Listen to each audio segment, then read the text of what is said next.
Hello again, guys. Welcome back to the channel. Today we have a 2019 Lexus IS 300.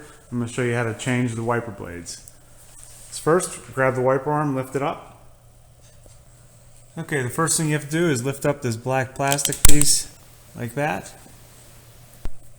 And then you can go ahead and remove the blade. Just gently pull it down towards the windshield and it will release. See, this is the standard J-hook style wiper arm.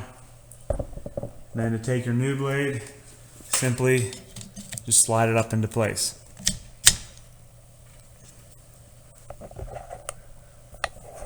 And you lock it into place.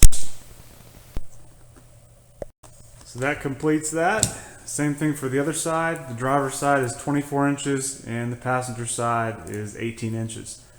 So thanks for watching, guys. Hope this helps you out. Hit that like button. Please subscribe, and I'll see you in the next one. Take care.